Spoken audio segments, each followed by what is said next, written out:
नमस्कार साथियों, daily current affair show में आप सभी का स्वागत है। आज तारीख है 12 जुलाई। साथियों, आज 12 जुलाई को 3 दिवस है, याद रखिएगा। पेपर बैग दिवस, मलाला दिवस और नाबार्ड स्थापना दिवस। उसके अलावा आज का करंट अफेयर हम लोग पढ़ेंगे। जल्दी से शुरू कर देते हैं साथियों। पहला करंट अफेयर पूछा गया है, मुंबई स्थित पुनर्निर्मित कोर्निक रोड ओवरब्रिज का नाम बदलकर क्या रखा गया है? उत्तर हो जाएगा सिंदूर ब्रिज। सिंदूर ब्रिज, इस ब्रिज का नाम रखा गया है। साथियों, अंग्रेजों के जमाने का एक ओवरब्रिज था, कोर्निक रोड ओवरब्रिज। इस ब्रिज का नाम ब्रिटेन का गवर्नर था, अपने भारत में ब्रिटिश गवर्नर था, उसी के नाम पर पड़ा था। वर्तमान में इसका नाम किसके नाम पर हो गया साथियों? ऑपरेशन सिंदूर। ऑपरेशन सिंदूर सबको याद होगा। ऑपरेशन सिंदूर, इसी के नाम पर इस ओवरब्रिज का नाम पड़ा है। कहाँ स्थित है? मुंबई में है। ऑपरेशन सिंदूर क्या है? ऑपरेशन सिंदूर साथियों, जम्मू कश्मीर के पहलगाम में पर्यटकों पर जो निर्मम हमला किया गया था, उसी के जवाब में पाकिस्तान में घुस करके आतंकियों के ठिकाने पर हमला करके उनको जो नष्ट किया गया ऑपरेशन था, उसी का नाम था ऑपरेशन सिंदूर। ऑपरेशन सिंदूर के नाम पर ही साथियों इस ब्रिज का नाम पड़ा सिंदूर ब्रिज। दूसरा करंट अफेयर पूछा गया है, क्षेत्रीय प्रसारण को मजबूत करने के लिए किस स्थान पर आकाशवाणी केंद्र स्थापित होगा? उत्तर है मध्य प्रदेश के उज्जैन में। मध्य प्रदेश के उज्जैन में महाकाल की धरती यानी उज्जैन शहर में क्षेत्रीय प्रसारण को बढ़ावा देने के लिए, उसे मजबूत करने के लिए आकाशवाणी केंद्र की स्थापना की जाएगी। याद रखे रहिएगा, मोस्ट इंपॉर्टेंट प्रश्न ये भी है। उज्जैन कहाँ है? मध्य प्रदेश में। यहाँ पर ज्योतिर्लिंग है, ज्योतिर्लिंग।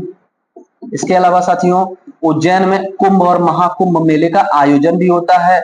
कौन सी नदी के किनारे स्थित है? तो क्षिप्रा नदी के किनारे उज्जैन शहर स्थित है। उज्जैन का दूसरा नाम उज्जैनी, यानी प्राचीन नाम इसका उज्जैनी या माहिष्मति। उज्जैनी या माहिष्मति इसका प्राचीन नाम है। तीसरा करंट अफेयर पूछा गया है, गजमित्र योजना हाथियों और मानव संघर्षों को कम करने के लिए शुरू हुआ। इस योजना का संबंध किस राज्य से है? तो साथियों, अभी हाल ही में असम सरकार ने, असम राज्य ने गजमित्र योजना शुरू किया। किसके लिए शुरू हुआ? तो हाथियों और मानव के बीच संघर्ष को कम करने के लिए। अक्सर हम लोग देख रहे हैं विभिन्न प्रांतों से वीडियो आ रहा है, मैसेज आ रहा है कि हाथी और मानव का संघर्ष हो रहा है। हाथी थोड़ा सा डिस्टर्ब हो रही है तो फिर मानव के लिए वो संघर्ष की बात बन जा रही है। तो साथियों, इन्हीं को कम करने के लिए गजमित्र योजना असम सरकार द्वारा शुरू किया गया। गज मित्र स्कीम यानी हाथियों से मित्रता करने वाला योजना या स्कीम। असम में साथियों 7 राष्ट्रीय पार्क है। असम में 7 राष्ट्रीय पार्क है। कितने राष्ट्रीय पार्क है? 7 है। इसमें देखिएगा, एक मानस है, मानस है, और एक डिब्रू सैखोवा है। डिब्रू सैखोवा राष्ट्रीय पार्क है। डिब्रू सैखोवा है। रायमोना है, रायमोना नेशनल पार्क राष्ट्रीय पार्क है। इसके अलावा साथियों काजीरंगा है। काजीरंगा, काजीरंगा राष्ट्रीय उद्यान भी असम में है। ओरंग, ओरंग भी यहीं पर है। ओरंग भी है। देहिंग पटकाई, देहिंग पटकाई नेशनल पार्क असम में है। नामेरी राष्ट्रीय पार्क है। नामेरी राष्ट्रीय पार्क है। तो ये 7 राष्ट्रीय पार्क हैं, असम में स्थित है। डिब्रू सैखोवा, मानस, रायमोना, काजीरंगा, ओरंग, देहिंग पटकाई और नामेरी। साथियों, इसमें काजीरंगा थोड़ा सा खास है, स्पेशल है, याद रखिएगा। ये जो है एक सिंगी गैंडे के लिए फेमस है। भारत में कौन सा नेशनल पार्क एक सिंगी गैंडे के लिए विश्व प्रसिद्ध है, भारत भर में प्रसिद्ध है? तो काजीरंगा नेशनल पार्क हो जाएगा। चौथा करंट अफेयर पूछा गया है, महाराष्ट्र सरकार ने गणेश उत्सव को राज्य उत्सव घोषित किया है। महाराष्ट्र में गणपति उत्सव और शिवाजी उत्सव को सार्वजनिक रूप से मनाने की शुरुआत किसने की? उत्तर हो जाएगा बाल गंगाधर तिलक। बाल गंगाधर तिलक ने 1893 और 1895 ईस्वी में इन दोनों उत्सव को सार्वजनिक रूप से मनाने की शुरुआत की थी। अच्छा, सन पूछ दे तो गणपति उत्सव साथियों 1893 ईस्वी में और शिवाजी उत्सव 1895 ईस्वी में। तो ये तो इतिहास की बात रही। करेंट में क्या आया है तो देखिएगा, अभी हाल ही में महाराष्ट्र सरकार ने अनाउंस किया कि गणेश उत्सव, गणपति उत्सव राज्य उत्सव घोषित हो रहा है महाराष्ट्र का। तो गणपति उत्सव महाराष्ट्र का राज्य उत्सव घोषित हो गया। करंट की बात रही। स्टैटिक जी के इतिहास में याद रखिएगा, गणपति उत्सव तिलक जी के प्रयासों से 1893 में शुरू हुआ और शिवाजी उत्सव 1895 में तिलक जी के ही प्रयासों से शुरू हुआ था। साथियों, तिलक जी को भारतीय अशांति का जनक, भारतीय अशांति का जनक किसने कहा? यहां से क्वेश्चन इस समय खूब आ रहा है साथियों। भारतीय शांति का जनक इनको कहा था वैलेंटाइन सिरोल ने। वैलेंटाइन सिरोल एक अंग्रेज लेखक था। उसने अपनी पुस्तक में, इसकी पुस्तक का नाम था इंडियन अनरेस्ट। इंडियन अनरेस्ट में किसको भारतीय अशांति का जनक कहा? तिलक जी को। तिलक जी ने मांडले जेल में, साथियों मांडले जेल में गीता रहस्य नामक पुस्तक लिखी थी। गीता रहस्य पुस्तक तिलक जी ने कहां लिखा था? मांडले जेल में लिखा था। तिलक जी ने आर्यों के आगमन के बारे में भी पुस्तक लिखा था। आर्यों के आगमन के बारे में इन्होंने बताया था कि आर्य जो हैं वो आर्कटिक क्षेत्र से आए थे। आर्य आर्कटिक क्षेत्र से आए थे। इनकी पुस्तक का नाम है the home of Vedas. Arctic the home of Vedas. Arctic home of Vedas किसकी पुस्तक है? तो तिलक जी की पुस्तक है। इसमें इन्होंने बताया है कि आर्कटिक ही आर्यों का निवास स्थान है। आर्कटिक क्षेत्र से आर्य आए थे। इसके अलावा तिलक जी की दो पत्रिका है फेमस, मराठा और केसरी। मराठा और केसरी। मराठा जो पत्रिका है वो अंग्रेजी भाषा में थी साथियों। मराठा पत्रिका अंग्रेजी भाषा में और केसरी पत्रिका मराठी भाषा में। ये भी खूब पूछा गया है जीएस में, इतना बात ध्यान दे रहिएगा। पांचवा करंट अफेयर पूछा गया है, 11वां भारत ऊर्जा भंडारण सप्ताह नई दिल्ली में बैटरी निर्माण के लिए राष्ट्रीय पुरस्कार किस राज्य ने जीता है? बैटरी निर्माण के लिए देश में राष्ट्रीय पुरस्कार जीता है तेलंगाना ने। तेलंगाना कहां पर जीता है? तो नई दिल्ली में एक फेस्टिवल मनाया जा रहा है, एक सप्ताह मनाया जा रहा है, 11वां भारत ऊर्जा भंडारण सप्ताह। सप्ताह मतलब 7 दिन चलेगा। इसका डेट पूछ देगा परीक्षा में। तो 10 जुलाई से लेकर के 16 जुलाई 2025 के मध्य हमारे देश में 11वां भारत ऊर्जा भंडारण सप्ताह मनाया गया। यह नई दिल्ली में शुरुआत हुआ। नई दिल्ली में भी यशोभूमि में। यशोभूमि क्या है? तो यहाँ पर इंटरनेशनल कन्वेंशन सेंटर और एक्सपो स्थित है। International convention and expo centre Yashobhoomi नई दिल्ली में स्थित है। यहीं पर साथियों तेलंगाना राज्य को बैटरी निर्माण क्षेत्र के लिए राष्ट्रीय पुरस्कार प्रदान किया गया, नेशनल अवार्ड दिया गया। तेलंगाना के बारे में याद रखिएगा, इसकी राजधानी है हैदराबाद और हमारे देश का आईटी शहर बंगलुरु है, अंतरिक्ष शहर बेंगलुरु है। लेकिन बेंगलुरु को पछाड़ करके, पीछे छोड़ करके नया आईटी हब के रूप में कौन विकसित हो रहा है? तो हैदराबाद। याद रखिएगा, कभी भी परीक्षा में पूछ सकता है, नया आईटी हब के रूप में भारत का कौन सा शहर विकसित हो रहा है? तो हैदराबाद हो रहा है। नया आईटी हब हैदराबाद बन रहा है। आप अक्सर देखेंगे नया स्टार्टअप हो गया या यूनिकॉर्न कंपनी हो गई, वो हैदराबाद की ही है। छठा करंट अफेयर पूछा गया है, भारत शूटिंग विश्व कप और जूनियर विश्व चैंपियनशिप की मेजबानी किस वर्ष करेगा? उत्तर हो जाएगा 2027 और 28। भारत ने नीलामी में बोली लगाया था, भारत को मेजबानी मिल गई है। शूटिंग विश्व कप 2027 हमारे भारत में होगा। इसके अलावा शूटिंग का विश्व जूनियर चैंपियनशिप 2028 हमारे भारत में होगा। इसका आयोजन कौन कराएगा? आईएसएसएफ। आईएसएसएफ इसका आयोजन कराएगा। इसका फुल फॉर्म पूछ दे आईएसएसएफ का, तो international sports shooting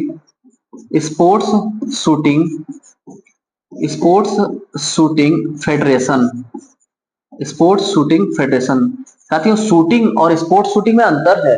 shooting shooter जो किसी की हत्या कर देते हैं वो भी निशानेबाज होते हैं, लेकिन उनका प्रयोजन गलत है। ये स्पोर्ट्स शूटर है जो देश और प्रदेश के लिए खेलते हैं और दुनिया भर में हमारे देश का नाम रोशन करते हैं।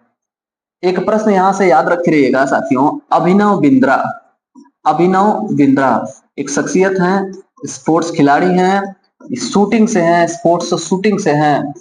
साथियों, यह प्रथम ओलंपिक स्वर्ण पदक विजेता, व्यक्तिगत स्वर्ण पदक विजेता खिलाड़ी हैं। 2008 में इन्होंने 2008 में बीजिंग में ओलंपिक हुआ था। 2008 बीजिंग ओलंपिक में भारत की तरफ से व्यक्तिगत स्पर्धा में पहला गोल्ड मेडल किसने लाया था? अभिनव बिंद्रा ने लाया था। इसके पहले टीम वर्क में हॉकी में गोल्ड आ चुका है साथियों। ओलंपिक खेलों में हॉकी में टीम खेल है हॉकी, तो हॉकी में गोल्ड मेडल आ चुका है, लेकिन इंडिविजुअल किसी खेल में पहला गोल्ड मेडल 2008 में यही अभिनव बिंद्रा ने लाया था। और स्पोर्ट्स शूटिंग खेल में 2008 में अभिनव बिंद्रा ने गोल्ड मेडल व्यक्तिगत स्पर्धा में 2008 बीजिंग ओलंपिक में जीता था। इसके अलावा हम लोग जानते हैं कि 2020 वाला जो ओलंपिक हुआ था कोविड की वजह से 2021 में हुआ था, उसमें गोल्डन बॉय नीरज चोपड़ा ने भारत के लिए व्यक्तिगत रूप से दूसरा गोल्ड मेडल जीता था। तो व्यक्तिगत रूप से ओलंपिक में 2 गोल्ड मेडल भारत ने जीता है, जिसमें पहला जीता है शूटिंग्स में, स्पोर्ट्स शूटिंग्स में अभिनव बिंद्रा के द्वारा। 7वां करंट अफेयर पूछा गया है, फीफा रैंकिंग में भारत का स्थान है।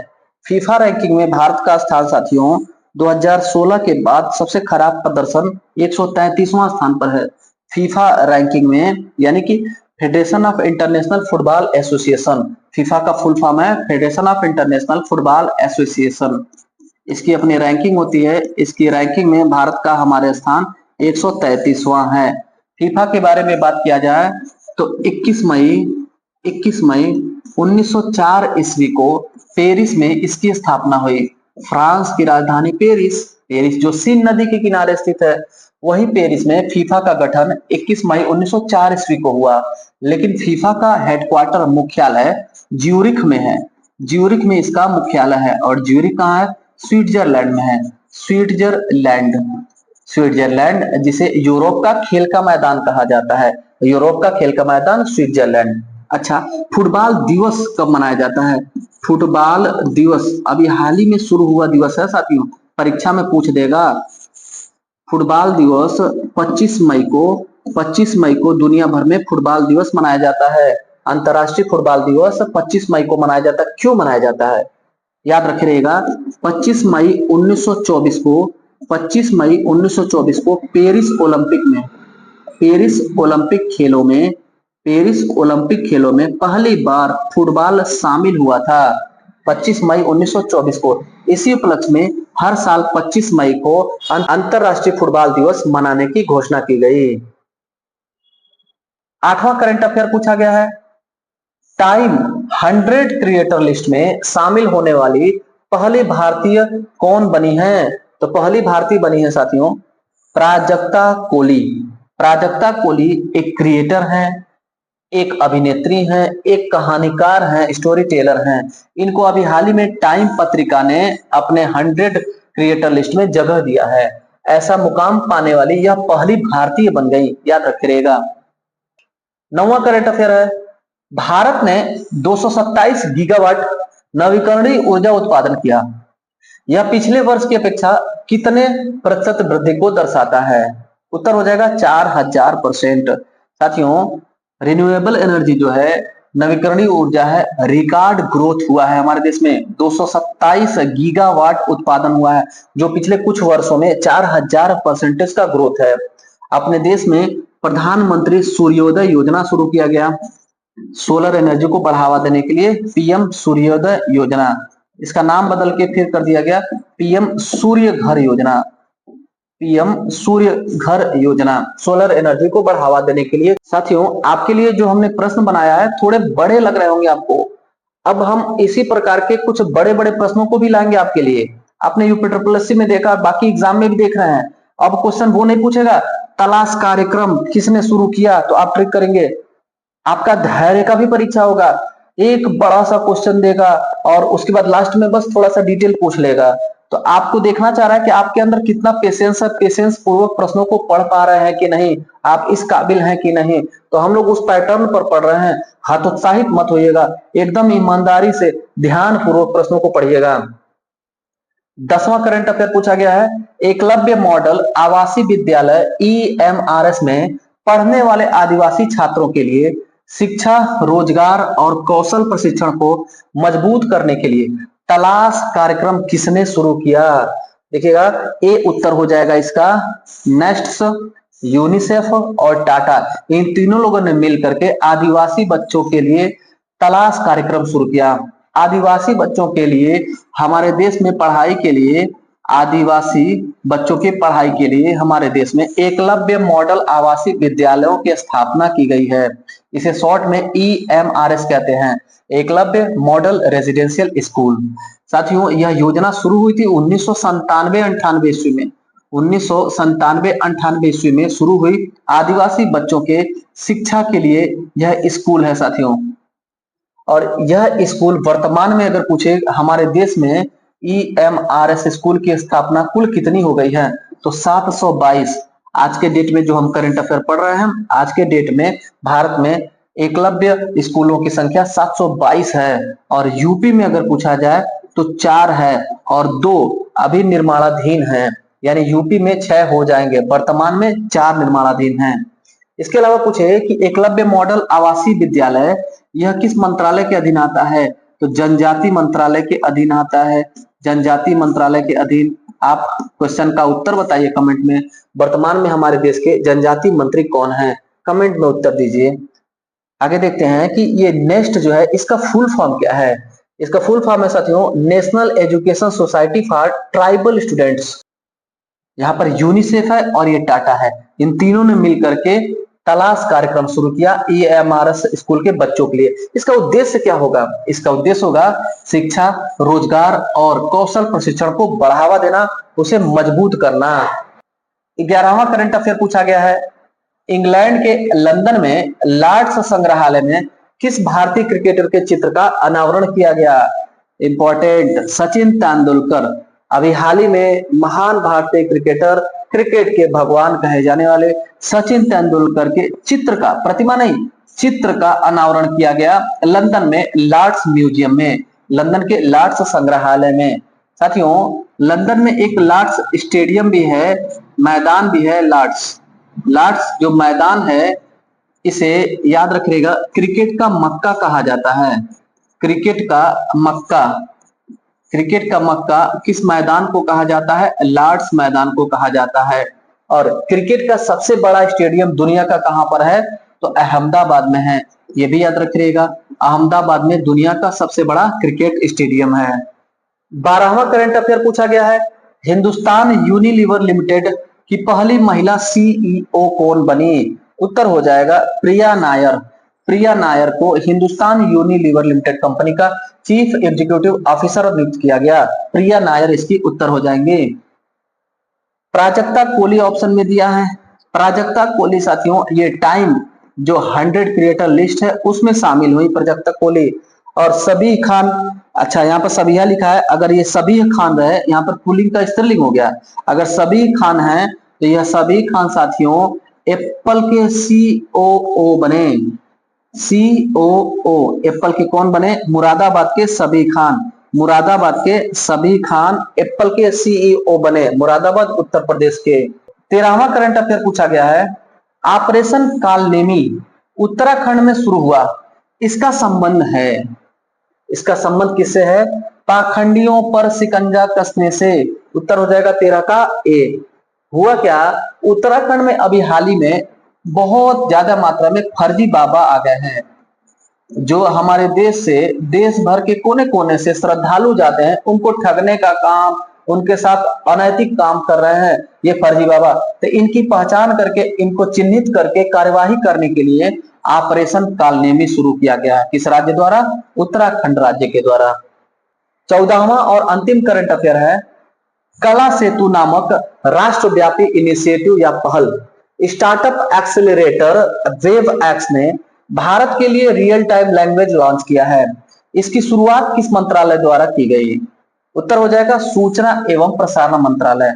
सूचना एवं प्रसारण मंत्रालय ने भारत के लिए रियल टाइम लैंग्वेज एक लॉन्च किया है, जिसका नाम क्या है? कला सेतु। कला सेतु। इस कला सेतु का निर्माण किसने किया है? इसका निर्माण एक स्टार्टअप कंपनी है, उसका नाम है एक्सेलरेटर वेबएक्स। एक्सेलरेटर वेबएक्स ने कला सेतु बनाया। इसका काम क्या है? रियल टाइम लैंग्वेज काम करेगा ये। रियल टाइम लैंग्वेज क्या होता है? रियल टाइम लैंग्वेज मतलब कि आपको ऑडियो वीडियो या मल्टीलिंगुअल कोई भी वीडियो बनाना है तो इसका आप हेल्प ले सकते हैं। रियल टाइम में ये आपके आवाज को कन्वर्ट कर देगा, इमेज को कन्वर्ट कर देगा। तो ये है साथियों। इसको किसने लॉन्च किया है? सूचना एवं प्रसारण मंत्रालय। आप लोग कमेंट में इसका उत्तर दीजिए, सूचना एवं प्रसारण मंत्री हमारे देश के कौन हैं? मिलते हैं अगले वीडियो क्लास में, तब तक के लिए धन्यवाद।